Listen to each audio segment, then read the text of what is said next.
Bonjour, je m'appelle Marie-Christine Arlot et je suis guide conférencière. Je vous souhaite la bienvenue dans la ville de Dijon, ville d'art et d'histoire.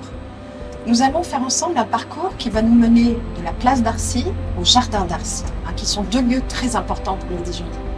Et nous nous retrouverons à la fin de notre parcours ici, dans ce lieu insolite et surprenant.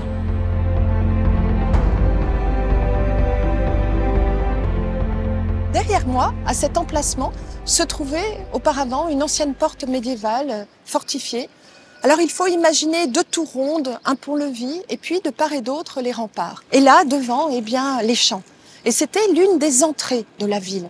Et donc arrivaient ici plusieurs routes, dont celle de Paris. Dans les toutes dernières années du XVIIIe, à l'emplacement de l'ancienne porte fortifiée, on décide de construire une nouvelle porte surmontée de cette arche. En fait, l'idée était de donner aux visiteurs qui arrivaient à Dijon une impression de grandeur de la ville où ils arrivaient. Et puis surtout, avec cette forme triomphale, de renforcer la gloire du prince de Condé qui était alors le gouverneur de la Bourgogne. Et ainsi, on va sculpter des bas-reliefs en l'honneur du prince. Et on appellera cette porte la porte Condé. Dans les dernières années du XIXe siècle, on décide de détruire les remparts, ainsi que la porte qui se trouvait sous l'arche. Aujourd'hui, l'arche qui est tout seul, semble être un arc de triomphe, puisqu'il n'y a plus la porte, il n'y a plus les remparts. Et les Dijonnais l'appellent la porte Guillaume, en l'honneur de Guillaume de Volpiano, qui fut abbé à Saint-Bénigne aux alentours de l'an 1000. Alors nous pouvons toujours voir aujourd'hui les bas-reliefs en l'honneur du prince de Condé. Donc il y en a 4, 2 côté place. Donc en haut à droite, on peut voir un génie qui montre les armes du prince de Condé à la Bourgogne. Puis à gauche, nous avons le Minerve qui reçoit d'un génie un document. Et côté ville, nous avons à droite la muse de l'histoire qui écrit les hauts faits militaires du prince de Condé. Et de l'autre côté, la ville de Dijon qui montre les armes du prince.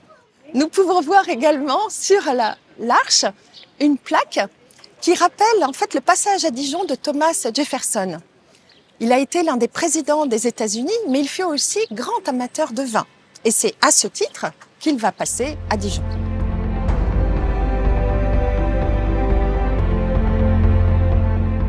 Dirigeons-nous là au centre de la place. Voyons un petit peu comment est née cette place. Tout d'abord, entrée fortifiée de la ville, puis carrefour. Elle va devenir la place actuelle. Mais ceci grâce à 2 événements très importants à partir du milieu du XIXe siècle. Tout d'abord, l'arrivée du chemin de fer et puis la destruction des remparts. Et la destruction des remparts va permettre la création de cette place. On va percer des rues, construire des immeubles, créer des hôtels. Alors, juste ici se trouvait l'hôtel de Bourgogne, plus loin l'hôtel de la Cloche. Des boutiques, des cafés. Il y avait la Rotonde, le Glacier, la Concorde. En fait, il faut imaginer une place extrêmement vivante. Il y avait en fait les chemins de fer départementaux, les omnibus, les tramways. Alors, les tramways vont exister à Dijon jusque dans les années 60 et puis vont disparaître et vont réapparaître en 2012. Et c'est à ce moment-là que le paysagiste Alfred Peter va faire l'aménagement que nous pouvons voir aujourd'hui. Alors, il va installer ici ces grands pots de fleurs qui sont plus ou moins enterrés en fonction de la déclivité et de l'enfouissement du parking souterrain. Et ils permettent ainsi à certains de servir de banc. Alors, le nom de la place, tout d'abord place du Château d'Eau. Cette place va en fait s'appeler place d'Arcy, à la mort de l'ingénieur d'Arcy en 1858. Je voudrais que vous regardiez les immeubles tout autour.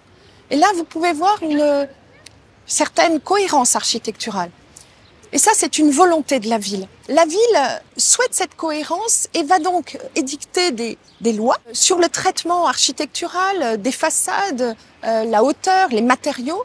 Et les immeubles que nous avons ici sont tous dans le même style, le style haussmannien, et où on met en avant vraiment l'attrait que l'on a pour l'architecture néoclassique. Dirigeons-nous vers cette fontaine. Cette fontaine jeunesse a été sculptée par Max Blondin. Max Blondin, sculpteur bourguignon, réalise cette fontaine dans les toutes premières années du XXe siècle. Et elle est un parfait exemple du style Art Nouveau que l'on appréciait énormément à l'époque, c'est-à-dire un style où on met en avant la nature. On peut voir les enfants qui regardent des petites grenouilles ici.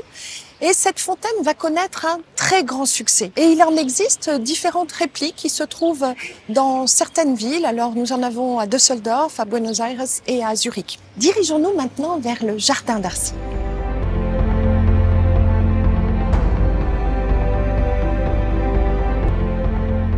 Voilà, nous sommes désormais dans le jardin d'Arcy et nous allons nous diriger vers l'ours blanc. Alors cet ours va être sculpté en 1937 par Henri Martinet. Cette œuvre est un hommage posthume à son ami François Pompon, sculpteur originaire de Saulieu.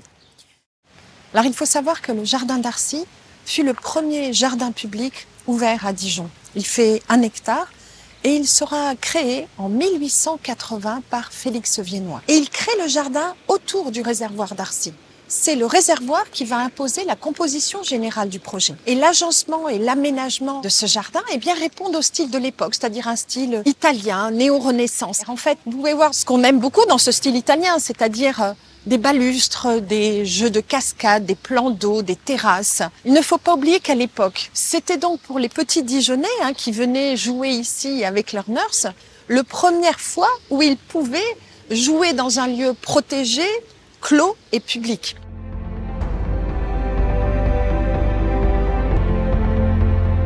Dirigeons-nous maintenant vers le réservoir. Nous nous trouvons près de ce réservoir, le réservoir d'Arcy. En fait, Dijon doit beaucoup à l'ingénieur hydraulicien Henri d'Arcy. C'est lui qui, le premier, fera les travaux d'adduction d'eau et qui permettront à Dijon d'être la première ville en France pour la quantité d'eau potable fournie à ses habitants, et la deuxième en Europe après Rome. Alors c'est ici, dans ce réservoir, qu'en septembre 1840, l'eau potable arrive aux Dijonnais. Alors l'eau potable captée à Messigny, et elle arrive aux Dijonnais grâce à 142 bornes fontaines qui vont être réparties dans la ville. Peu de temps après la construction de ce réservoir, on va le surmonter de cet édicule. Puis, après la mort de Darcy, en 1858, on installera ici le buste de Darcy comme juste hommage rendu à cet homme qui ne voulut jamais être payé pour tout ce qu'il fit pour sa ville natale. Les travaux d'adduction d'eau de la ville et son assainissement vont valoir à Darcy un succès et une postérité immédiate. La place va s'appeler Darcy peu après la mort de ce dernier. Je vous parlais d'un lieu mystère. Allons-y maintenant.